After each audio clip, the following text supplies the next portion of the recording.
আসসালামু আলাইকুম, কেমন আছেন সবাই? আশা করি আপনারা সবাই ভালো আছেন। আমিও ভালো আছি আলহামদুলিল্লাহ।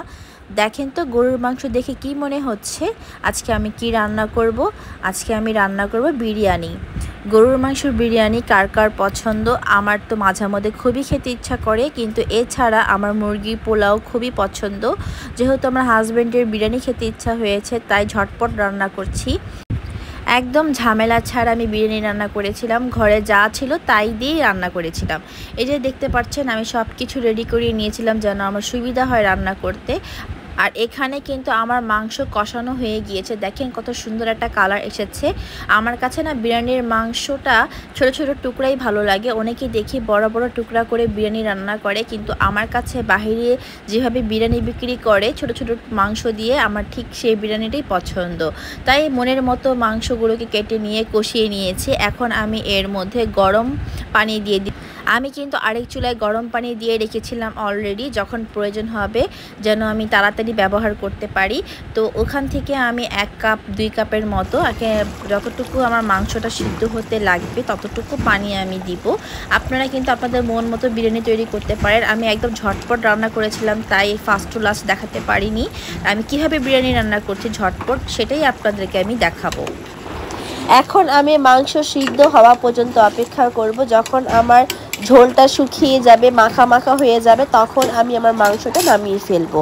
আর এর মধ্যে আমি আলু দিব, তাই আমি সব কিছু রেডি করে রেখেছিলাম। যখন আমার গরুর মাংসটা হাফ রান্না হয়ে যাবে তখন আমি এর মধ্যে আলুগুলো দিয়ে দিব। এই তো আমার গরুর মাংস কিন্তু হাফ হয়ে গিয়েছে। এখন আমি আলুগুলো দিয়ে দিব যেটা কেটে রেখেছিলাম। এখন পুরোপুরি সিদ্ধ হওয়ার জন্য অপেক্ষা করব। যখন আমার আলু মাংস প্রপার সিদ্ধ হয়ে যাবে, রান্না হয়ে যাবে, তারপর আমি বিরিয়ানিটা রান্না করব। এই তো আমার গরুর মাংস কিন্তু রান্না হয়ে গিয়েছে। দেখেন পানিটা পুরো টেনে নিয়েছে। আমি এরকমটাই চেয়েছিলাম, পুরো পারফেক্ট হয়েছে। আলু গরুর মাংসগুলো দেখেন কত সুন্দর লাগছে দেখতে। আপনারা কিন্তু এভাবেও গরম গরম ভাতের সাথে খেতে পারেন। চাইলে আপনারা পোলাও রান্না করে ওই সাথে খেতে পারেন। যেহেতু আমি বিরিয়ানি রান্না করব, তাই বিরিয়ানির সাথে আমি ঢেলে দিব। আর পাশের চুলে আমি বিরিয়ানির জন্য প্রস্তুতি নিচ্ছিলাম। এই যে প্রথমে পেঁয়াজগুলোকে ভেজে নিচ্ছিলাম তেলের মধ্যে। একটু লাল লাল হয়ে গেলে আমি সব গরম মশলাগুলো দিয়ে দিব যা যা দরকার। আমার যেহেতু ঠান্ডা লেগেছে, ঠিক মতো কথা বলতে পারছি না, গলাটা একটু ভার ভার হয়ে গিয়েছে।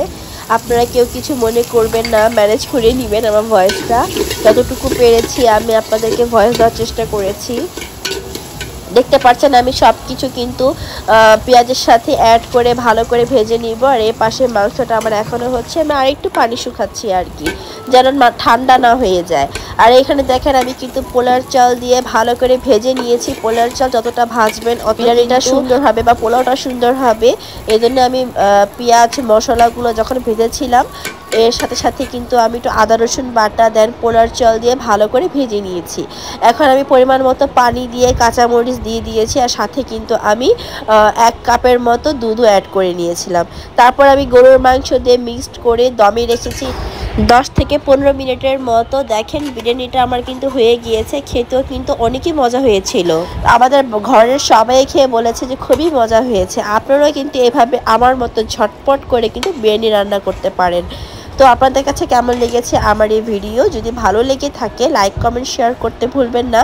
যারা আমার ভিডিও দেখেন কিন্তু এখনও সাবস্ক্রাইব করেনি, ভিডিও শেষে অবশ্যই সাবস্ক্রাইব করে দিবেন। আর আমার একটা ফেসবুক পেজ আছে, সেটাতেও লাইক ফলো শেয়ার দিয়ে পাশে থাকবেন। ভালো থাকবেন, সুস্থ থাকবেন। আল্লাহ হাফেজ।